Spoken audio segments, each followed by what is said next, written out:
mga binhi na mga nahulog sa mabatong lugar, kung saan walang gaanong lupa. Mabilis na tumubo ang binhi dahil mababaw ang lupa. 6. Ngunit natuyo rin ito ng masikatan ng araw, at dahil nga hindi malalim ang ugat, namatay ito. Next slide please. May mga binhi namang nahulog sa lupang may matitinik na damo. Lumago ang mga damo at natakpan ang mga tumutubong binhi, kaya hindi namunga. Ang iba naman ay nahulog sa mabuting lupa, the good soil. Tumubo at lumago ang mga ito at namunga. Pwede yung katabi mo sabihin mo, namunga. Yung katabi ko rin mo sabihin mo, namunga. Grabe, praise the Lord. Ang iba'y katamtaman lang ang bunga, ang iba'y marami, at ang iba nama'y napakarami. So may tatlong baitang. Una, may katamtaman na bunga, iba marami, ang iba naman ay napakarami. Before ako magpatuloy, hindi po dinidesire ng Diyos na sobra-sobra ang bunga mo. Ang dinisire ng Diyos is mamunga ka lang. Kaya amen? Amen ba? Amen. Kasi maraming nagsasabi na kailangan mo mamunga ng sobrang dami. Look at the verse. Yung iba ay katamtaman, yung iba ay marami, yung iba ay napakarami. So ang disenyo ng Diyos sa atin ay hindi po lahat tayo sobra-sobra dami ang bunga. Ang design ng Diyos sa atin is mamunga ka lang. Pwede left and right, pwede ba tapikin mo, sabihin mo, dapat mamunga ka. Amen? So lahat tayo yumuko at manalangin. Aming Ama, aming Diyos, salamat po sa pagkakataon na kami o God ay makapaginig ng iyong salita. Lord, salamat sa magandang panahon. Salamat po Diyos sa pagpapala, Panginoon God, na kami ay komportable na nakaupo Diyos makikinig ng iyong salita. Aming Ama, aming Diyos, sa mga bisita, sa mga baguhan, sa mga katihana o Diyos, dalangin ko God, na ang mga salita mo na ito, Diyos, ang pumukaw sa kanilang mga damdamin. Salamat, Panginoon. Gabayan niyo rin po ako, Diyos. Gamitin niyo po ako, Panginoon God, as I humbly present myself to you, Panginoon God. Nagpakumbaba po ako, Diyos, sa iyong harapan. Tulungan niyo po ako, Banal na Espiritu, para ma-execute ang iyong mga salita, Panginoon God. We give you all the glory and honor in the mighty name of Lord Jesus. Everybody says, Amen and Amen. Marapang ka lang ng Diyos. Sige. Kaya angat mo konti, number 2. Okay, thank you. God is good. And all the time. Praise the Lord. Sa mga nasa likod, pwede naman kayong katabi ni Ate Tata, no? Nababakante po tayo. So allow me, I will do my best na 30 minutes lang ito sa ayon ng aking makakaya. Pero okay lang ba na parang isang oras tayo? Okay lang? Okay lang ba mga kapatid? Sige lang ito.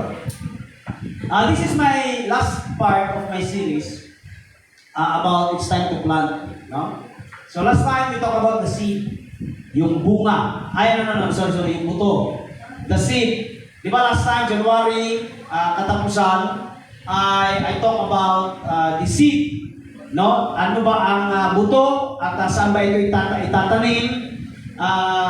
Masyado na kasi tayong matatagalan kung ating pag i-backread o kumbaga sa chat pa, i-backread, no? So, ngayon po mga kapatid, sa ating part 2, sa It's Time to Plant, ang mensahe ko po ngayon is the message of the dirt or the message of the soil. Kasi nga, may buto ka naman, may seed ka, mawawalan yan ng purpose kung hindi mo yan itatanim. So you need a soil. Hello? Can I hear amen? You need a soil. Maraming mga arrogante na kasabi na kaya mo tumubo kahit walang lupa. Magano ka lang ng tubig, ang tawag ng toge. Yung munggo ay toge po yan, ano? Magiging toge yan. Pero Kaya po, at the same time, marami na pong yung mga agriculturist dito na nagpapatanim, nagpapalago doon sa tinatawag po natin na tubig lang at saka sa, yung tubig nga lang. Pero, hindi po yan lalago at lalaki. You need to transfer that in the soil. Can I hear amen? Parang mahingi man ng amen? So, mga minamahal ko kapatid, this morning, allow me na malaman po ninyo about the soil. The message of the soil. Lupa ba? Lupa. And in fact, bago ako magsimula, yung kanan mo, sabihan mo, galing ka sa lupa. Sige. So babalik din tayo sa lupa. Ano lang yan? So from the word Adam, no? Adam is Adama. Adama means soil. No? The word Adam, si Adam ba? Adam and Eve. So Adam is coming from the Hebrew word Adama. Adama means soil. Lupa. Kaya habang po ikaw ay naliligo, kahit malinis ka, naglilibag ka, meron talagang libag. Kasi ito po ay, the cells become what? Soil. No? So, next slide please. We often obsess over the seed. Meron kang buto, may seed ka. We pray for a better opportunities, more resources, or ano ba ang gusto mong sabihin sa akin, Lord?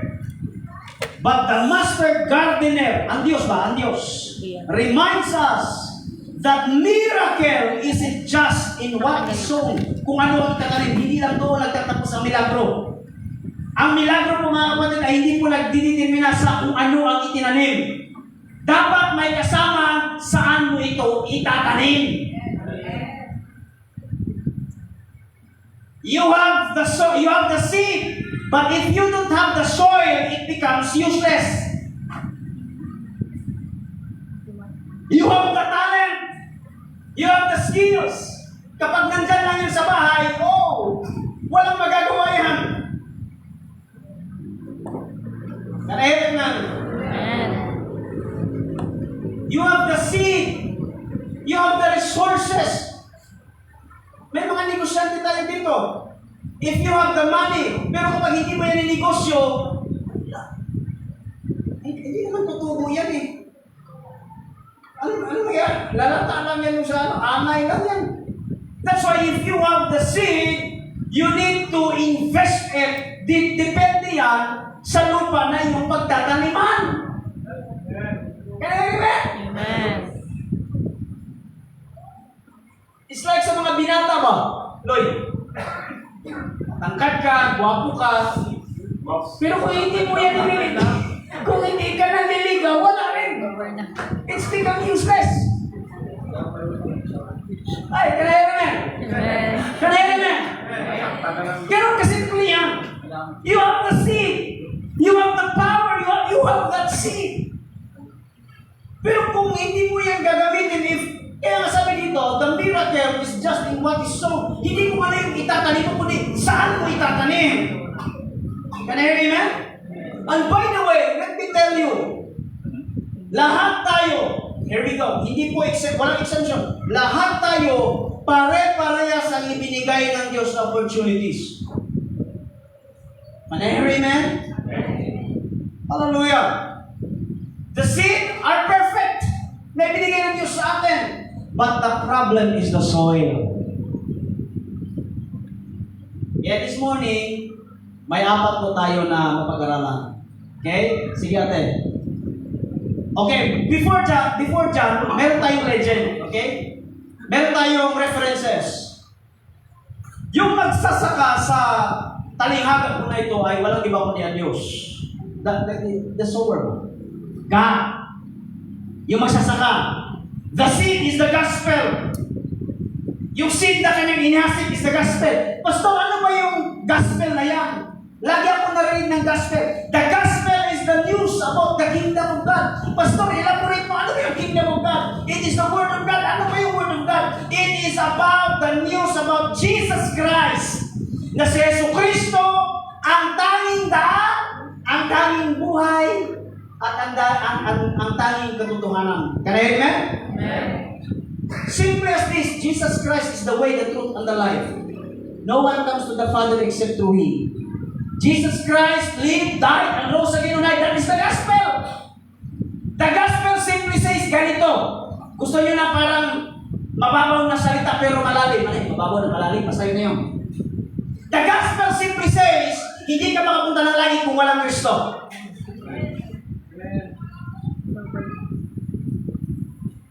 Sa mga bisita natin, alam si Pastor Jeep po, grabe naman si Pastor Jeep. Makinig kayo. Okay? Ayaw ko ba na pag namatay tayo lahat, huwag na kayong kakatok. Wala, simba ko. Huwag na yun. Huwag na. Wala talaga mag-uupin niya. Huwag na yun. Pag mamatay naman tayo talaga lahat. Pag namatay tayo lahat, ayaw ko na, di ba magkakilala tayo dito? Nakikinig kayo sa salita ng Panginoon. Ayaw ko na pagdating natin sa langit, may 200 lang, hindi 3. 2 lang, maghahati talaga yan. Langit o impyerno. So bitbit ako ngayon ni San Pedro, ikaw, bitbit ni Judas. Matahati. Sasabihin ko ngayon, Pastor, di ba? Pastor. Nagsimba-simba ba ako? Simba ba ako, Pastor? Or ang worst is ganito, Pastor. Alam mo naman pala, Pastor. Ang papuntang langit, bakit hindi mo ako sinabihan? Alam nyo, gusto ko talaga. Na one day, magkita-kita tayo doon sa, yung junction ba? Hindi sa langit. Junction. At pag nagsabi kayo sa akin, Pastor, bakit hindi mo ako sinabihan? Sinabihan ko lang. Sasabihin ko talaga kayo, pinagpawisan na si Pastor sa pag-preach, hindi ka lang nakinig. Kaya before ako magpatuloy, yung nasa kanan mo sabihin mo, huwag kang matulog.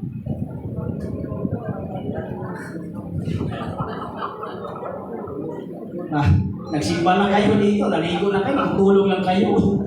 Bihira kayo. Okay? So, mga kapatid, the seed is not the problem. The soil is. Hello? Para po hindi mahaluan ng ibang explanation, let us dig down. Ano ba ang explanation ng ni Jesus Christ? Pinasa natin kanina ba? May 4 na kondisyon. Una, napunta sa daan, sa rocky road. Pangalawa, napunta po doon sa lupa na may bato. Pangatlo is nandun napunta yung binhi, yung seed, doon sa tinikan. At yung last is sa good soil. The 4th condition. So, the soil is the condition of the heart of man. Amen? Yung soil daw is ang kondisyon ng puso ng tao. Sige, number 1 natin. Huwag natin paligoy-ligoy. This is the condition of the soil. Number 1, the hardened soil. May kanta ko dati. Di mo lang dahil sa'yo, hindi makain, di rin makatulog. Di ba? Pusong pato.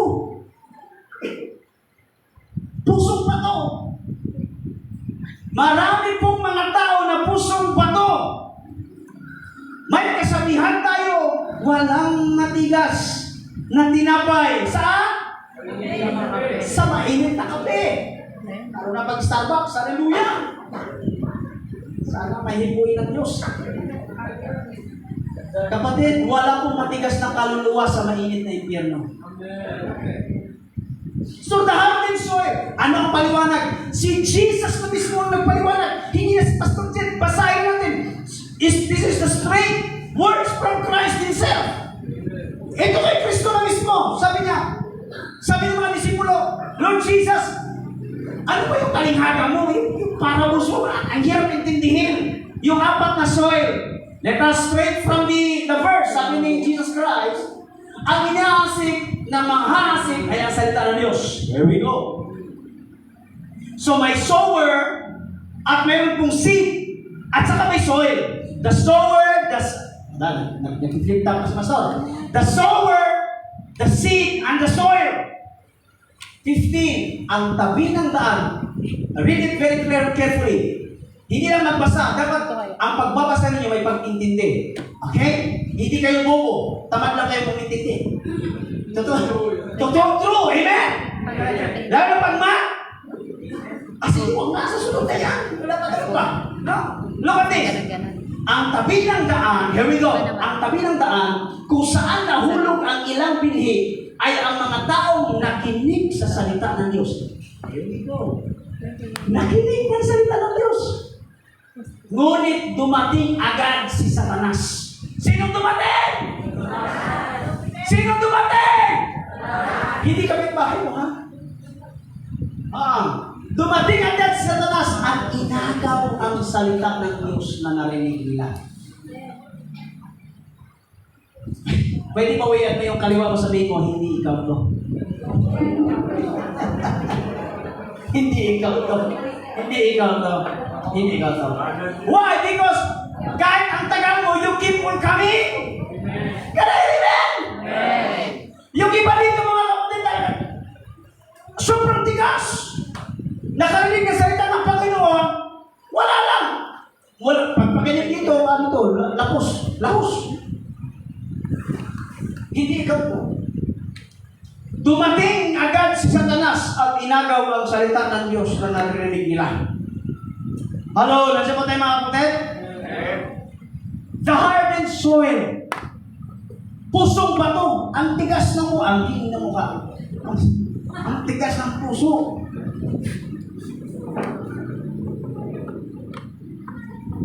Sino po dito ang lagi nag-i-invite? Tigas ng kamay. Huwag na huwag po kayong paghinaan ng loob. Kasi ang pinumula niyo po ay hindi po masama. Sadya, matigas lang po ang puso. Hoy, amen ba? Amen. But it does not mean na yung matigas na puso wala nang pag-asa, no? Ganahin, amen?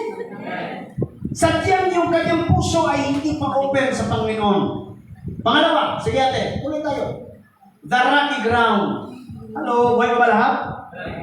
The rocky ground. Ano ito, pastor? Si Jesus mismo nagsabi ko, ang mabatong lugar, eto na, kung saan nahulog ang ibang binhi, ay ang mga taong nakinig sa salita ng Diyos. Masaya itong tinanggap kagad. Grabe, uy. Nung nakarinig ng gospel ba, yes, salamat.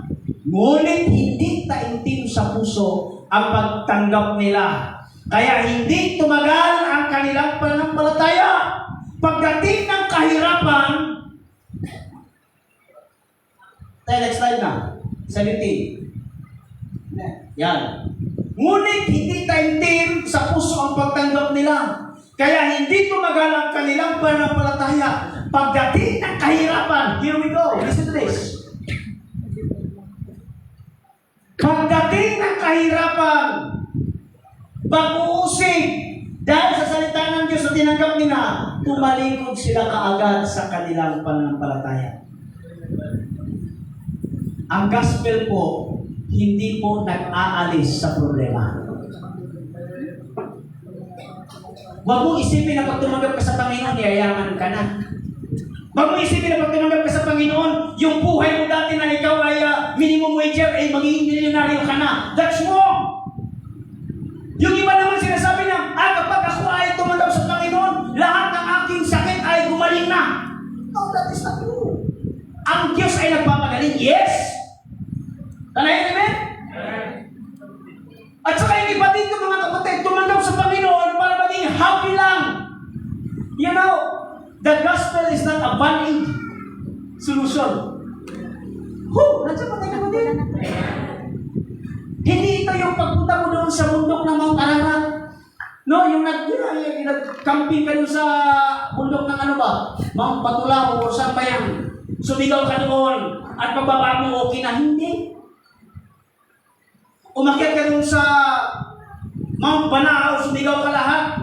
Okay? Mount Pulag. Zero clouds. Kayo ba? Sino dito ang laging umakyat sa bundok?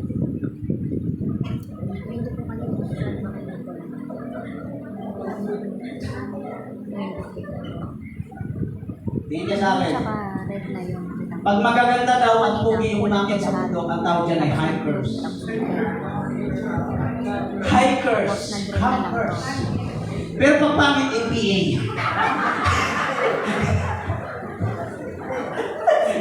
May sundalo tayo dito. Yari. Pag medyo pangit-pangit doon, ang mundo NPA na. NPA, ano? Kayo gusto niyo ng sea of clouds, pero pag kinuha na kayo ni Lord, ayaw niyo pa. Doon talaga may sea of clouds doon sa langit. I-Instagram niyo doon. Ha? Mga minamahal ko kapatid, ang problem sa atin is this. Ang problem sa atin is, marami pong mga rocky ground na akala nila ang pagsamba ay happy-happy lang. No, no, no. But here's the gospel. Makinig sa akin. Hindi inaalis ng Diyos ang problema kapag tumanggap ka sa Kanya. Pero ito ang kagandahan. Sa iyong problema, sinasamahan ka niya.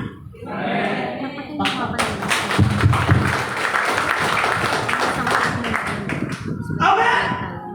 Ibig sabihin, every time that you face giants, every time that you face circumstances, hindi ka lang isa. And in fact, God says, hey, this is not your battle. This is mine. So be still. Can I amen? Minsan may mga laban tayo mga kapatid na problemado tayo kasi gusto natin ipanalo. Pero may mga laban natin na gusto ng Diyos na manatili ka lang. Lagi kong example, sasabihin ng Diyos kay Kuya Elmer, can you push that mountain? So, dahil obedient si Kuya Elmer, pinush niya yung mountain, may bundok. Umiyak sa Lord! Hindi ko kaya, Lord, na mausog yung mountain. Hindi ko kaya na mawala yung mountain. Ang sabi ng Diyos, bakit? Inutusan ba kita na pagalawin ang mundo? Sinabihan lang kita na i-push ang mundo. But, hey! Ang problem sa atin is this. Minsan sa buhay natin, yung hindi na natin trabaho, yung trabaho na ng Diyos, tinatrabaho pa natin. Pwede yung nasa kanan mo, pulutin mo at sabihin mo, God is in control.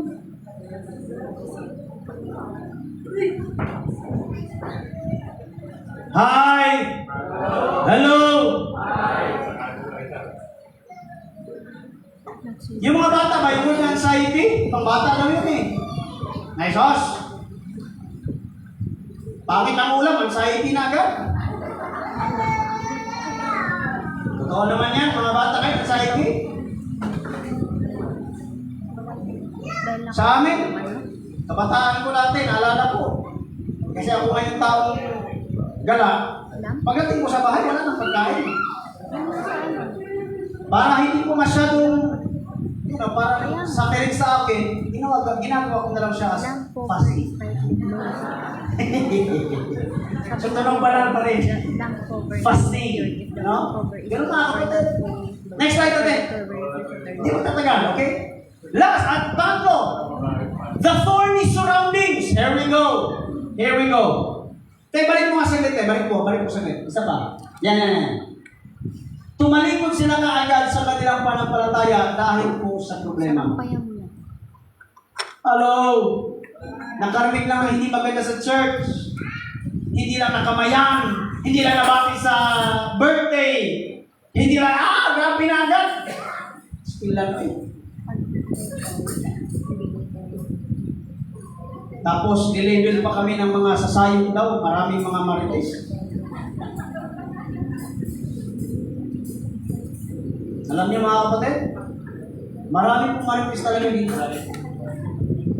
Aminado ako bilang isang pastor. Marami pong marites dito sa Sayon. Pero glory to God, yung kanilang pinagchichismisan ay hindi po ikakasira sa iyo, kundi ikaka-build up ng buhay. Parang hinay na amen. Palakpakan nyo natin ang Diyos. Sige tayo, next slide. The thorny surroundings. Ay, maganda to. Sabi ni Jesus Christ, ang lupang may matitinig na damo, kung saan nahulog ang iba pang binhi. Here we go. Ay mga taong nakinig sa salita ng Diyos. They have the same common. Lahat sila nakinig sa salita ng Panginoon. Sige ate, next. Okay. Ngunit dahil sa mga alalahanin dito, hinalilit ko na talaga. Dahil sa mga alalahanin dito sa mundo, pag-aangat yumaman. Mas kapag yumaman, hindi pastor. Hindi At ang pag-ahamon sa marami pang mga bagay-bagay, nakalimutan na nila ang salita ng Diyos.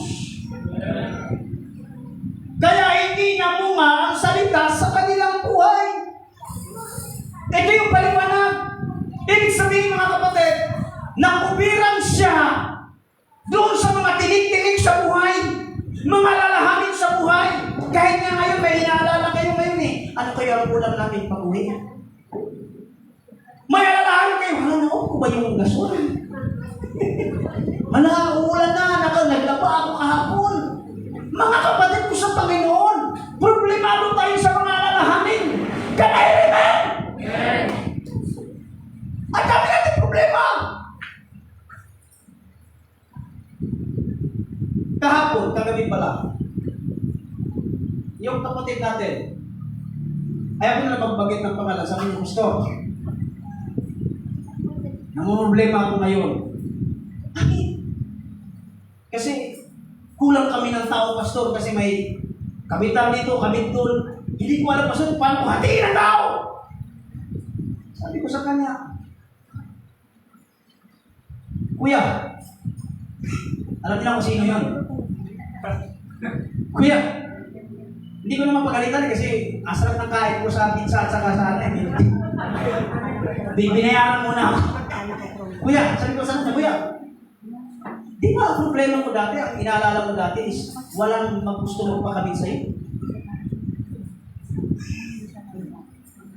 And then, you give it to God, walang gusto magpakabit kasi kaya nga, nagkakaroon ng ahente si Ate Juani, nag-ahente doon sa ano para, magpakabit na kayo, ang hindi magpakabit, mamamatay.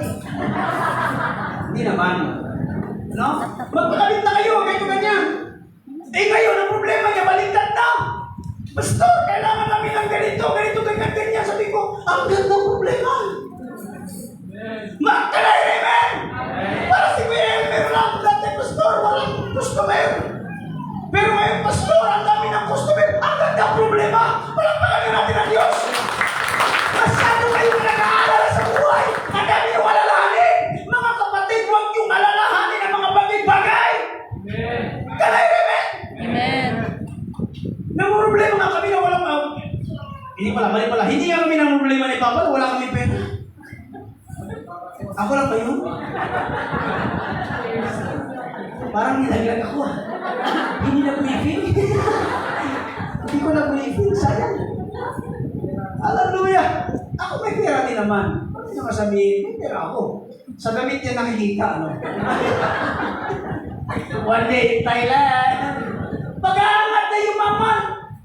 Wala pong masamang yumaman, mga kapatid ko sa Panginoon. In fact, ang gusto ng Diyos lahat kayo yumaman. Pero kung ikaw ay nakatutok na lang sa kayamanan, may problema. Nakalimutan na ang salita ng Diyos. Can I remember?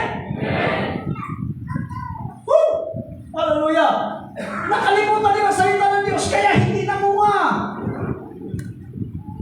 Di ba yung binhi, tumubo na eh. Kaso ang problema yung surroundings. Eto ngayon, tingin kayo sa akin. Okay lang ang barkada. Okay lang ang barkada. Basta yung barkada na yan, hindi nakaka-influensya sa'yo. Ang problema, mga kapatid, hallelujah, yung barkada mo, nai-influensyahan ka.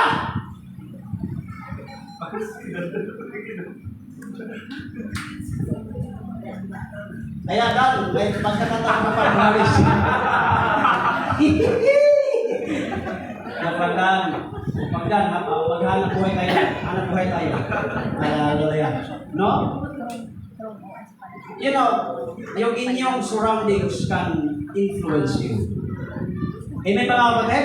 Wala kayong, kaya nga maganda kausapin ng mga pastor, mga kapwa born again. Hallelujah. Kasi doon kayo lalago. Amen? Yung mga siraulo ninyong mga kasamahan, mga tinig yun. Totoo, tinig yan. Mga tinig yan. Oo, sabihin ko sa iyo, katabi ngayon, sabihin ko, lahat ng mga tinig sa buhay mo, alisin mo na! Umalis ka na! Hallelujah! Next, last but not the least. Last na, Pastor? Yes, last na. The good soil. There we go. Hallelujah. Ngunit ang mabuting lupa na hinasikan ng binhi. ay ang mga taong nakikinig. Sino po nakikinig sa salita ng Diyos? Tumanggap nito, kaya namunga ito sa kanilang buhay. Ang iba ay katamtaman. Goodness. Ang iba naman ay marami. Ang iba naman ay napakarami. Can I hear amen? Glory to God. Ang lahat na nandito is the good soil. Alam ko na yung actually, dapat tatlong ano to part, pero isama ko na. Kaya minadali ko You are the good soil. Bakit? Kaya nga ikaw ay, sino po dito ang, maging honest kayo sa ako. Sino po dito ang parang, may emptiness, wait lang ha, parang kulang sa kanya kapag hindi po siya nakapagsamba, kapag hindi po siya nakapakinig ng salita ng Panginoon, or in short, kapag absent siya sa Sunday, itaas ang kamay. In short, you are the good soil. Kasi may hinahanap ka ng masusumpungan mo lang ito sa Panginoon. Can I hear amen? Amen? Tingnan niyo ako. Sa sobrang lagi ako nagkakabili naman palagi. Yung pag nag-deliver sa akin about the Starbucks, ngayon gusto ko nang uminom ng iba pang kape.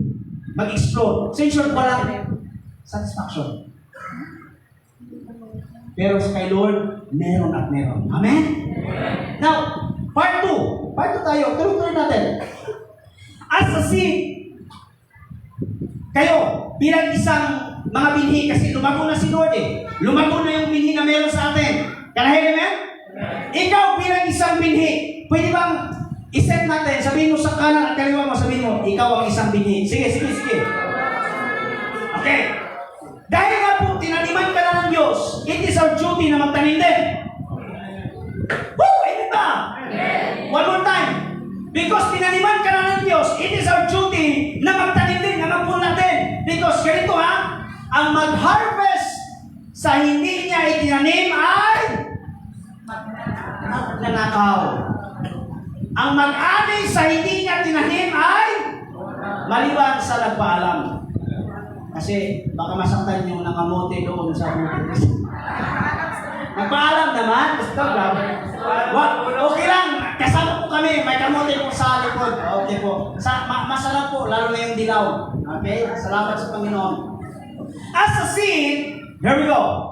Our progress. Yung progress daw natin. Yung progress. Sino bang hindi gusto ng progress? Lahat tayo gusto umulan. Amen? Ang progress determine the soil we are planted in. Ito ngayon. Dito kayo tumingin sa akin. Malapit na ako matapos. Gusto niyong lumago? Nakadepende yan kung saan mo itinanim ang seed na meron sa iyo. Ang inay man ang imen ba? Sige ate. Next slide. Okay. For example, the tragedy of many believers, kasama na ako, ikaw, is that they are investing premium seed. Yung nahawak-hawak mo ngayon pati sa premium seed into a bankrupt soil. Kasi ang problema nga, nagtatanim ka doon sa bankrupt na soil.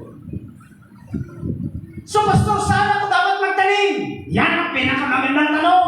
Yung nasa kaliwa mo, sabi mo, sana ko magtatanim. Sige. Sana ako gusto mag-invest, pastor. Eto na ako. Number 1, sige ate. Number 1 is time. Time. Saan ka dapat mag-invest ng time? Kung sa mundo ka, always busy. Little time for God. Pero kapag sa kingdom ka, schedules life around prayer, about word and service. Malalaman at alam ko talaga ang born again sa loob ng Jollibee.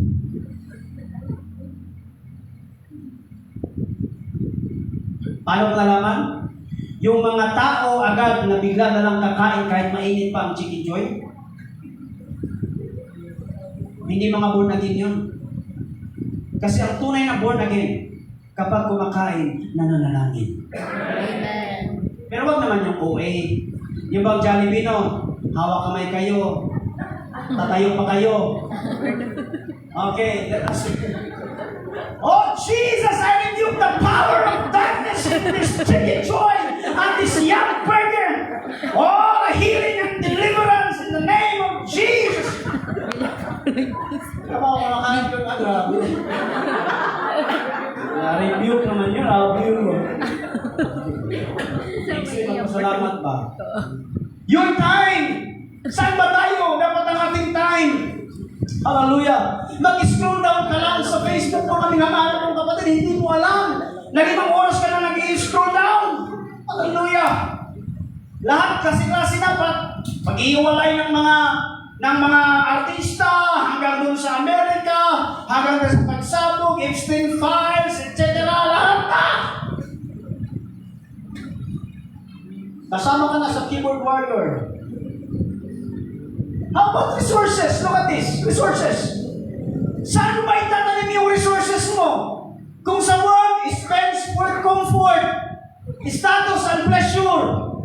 Pero kapag itinanim mo sa kingdom of God, give generously to God's work and people. Mga minamahal kong kapatid, ang pagtatanim mo sa Diyos, hallelujah, it will boom out. Kanahin mo? Sabihin mo kasi yung katabi mo, umpisahan mo na magtanim. Next slide. How about ang goals natin? Ito ang goal ng mga tao. Magkaroon ng success, recognition, security. But alam nyo, if we put our seed to the kingdom of God, 6 faithfulness, obedience, and purpose. Mga kapatid ko sa Panginoon, malalaman mo ang tunay mo na purpose kapag ikaw ay natin. Amen? Next slide natin. Decision. How about decision? Chooses what is happier. Di ba may sinasabi? Gawin mo ang nakapagpapasaya sa iyo. That's mo. Tingin kayo sa akin ba? The world says, gawin nyo lahat ang magpapasaya sa inyo. Gawin nyo. Actually, that is wrong. That is worthy. Ano ba dapat, Pastor? Chooses what glorifies God. Maliit ang pera, kakaunti ang pera, hindi masaya. Marami ang pera, hindi masaya. Katamtaman ang pera, hindi masaya. So in short, do not seek for happiness. Kung maliit ang pera mo, katamtaman ang pera mo, marami kang resources, sabihin mo, Lord, lahat ng ito, this is for your glory. Lapanan natin Diyos.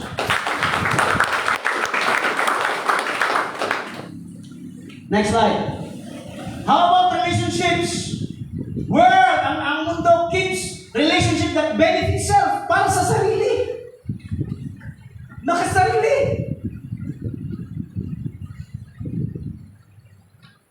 But the kingdom builds relationship that encourage growth in Christ.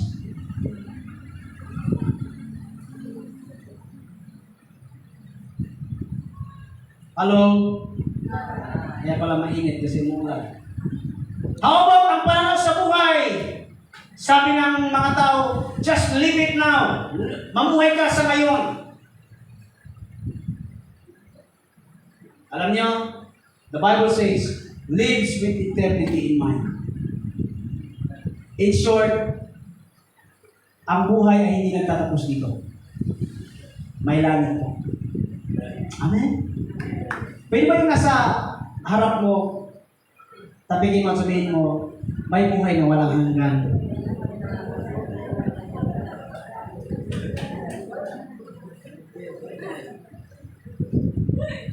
Hallelujah. How about number 7? Last na to, legacy. Legacy ba? Nag-iiwan ang possessions. Pero ang legasiya natin, nag-iiwan tayo ng disciples and faith. Amen? Dito ako magtatapos mga kapatid ko sa Panginoon. Hallelujah. Marami sa atin dito. Okay?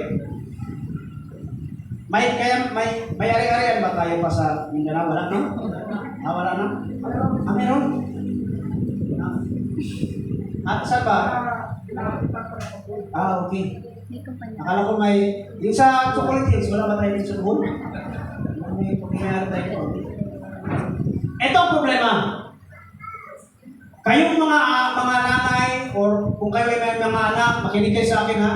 Wala pong problema kung meron kayong ari-arian na iiwan sa inyong pamilya. Praise the Lord yan, pinaghirapan niya. Pero kung 5 ang inyong pamilya, ay inyong anak, marami kayong anak, tapos kumari may mawala na, may Montero, may Fortuner, may Hilux, etc. Magaway-away yan, kayo saan yan papunta? Magtulfuhan pa kaya, ipapatulpo. Akin ang tindahan, akin ang kusirahan, akin ang ganito. Pero kapag faith ang iiwan mo, kapag pananampalataya ang ligasiya ba, sabi ko sa inyo, kailanman hindi mananakaw. Amen? Kaya ba? Wala po na natin. Next slide again. If we plant in the world, kapag nagtanim tayo sa mundo, wirik, ano ang aangin natin? Temporary pleasure, emptiness, anxiety, spiritual dryness, loss of peace, regret, failing rewards, bondage to desire, separation from God's purpose.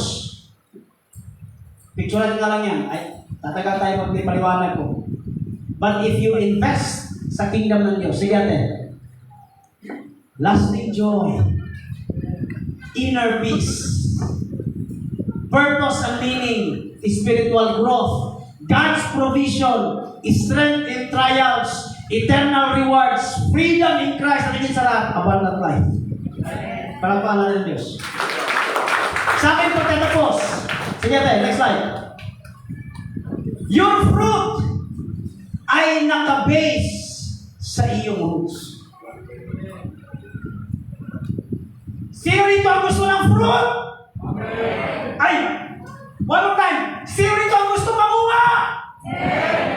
But your fruit determines your roots. Kasi mga minamahal kong kapatid, hindi ka makakapamunga kung ikaw ay hindi nakaugat sa salita ng Diyos. Kaya yan? Marami dito ang gustong mamunga. Pero hindi po nakaugat sa salita ng Diyos. Now, here we go. Your fruit ay nakabase sa iyong roots.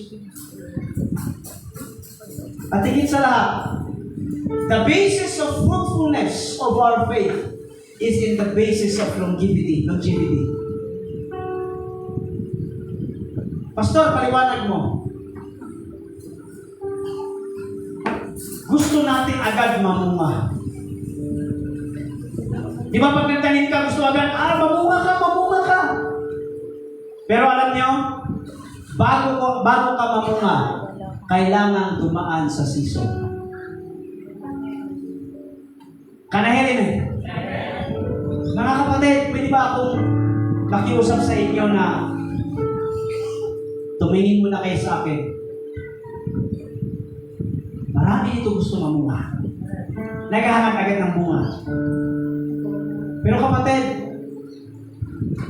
antayin mo na mamunga ka sapagkat may panahon para mamunga. It takes time. Fruitfulness of our faith is in the basis of longevity. Hindi po ibig sabihin na tinanim ka kahapon, mamunga ka ngayon. It takes time. At sa mga feeling po dito na hindi pa namunga, yung feeling po dito na parang, Pastor, parang wala pa akong bunga, Pastor. Pwede yung katabi mo, harap-harapan, mukha sa mukha, sabihin mo, hindi mo pa panahon.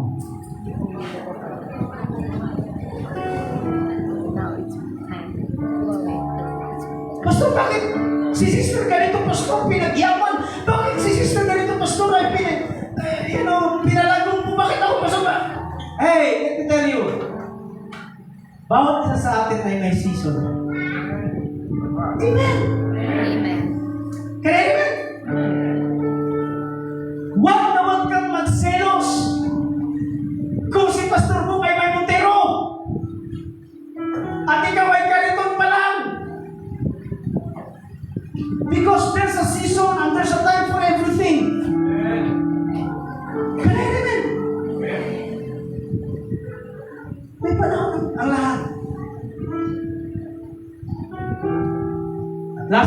the list.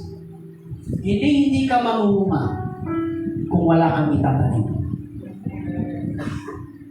Likod, harap, side by side. Sabihan mo one-on-one, sabihin mo, it's time for you to plant.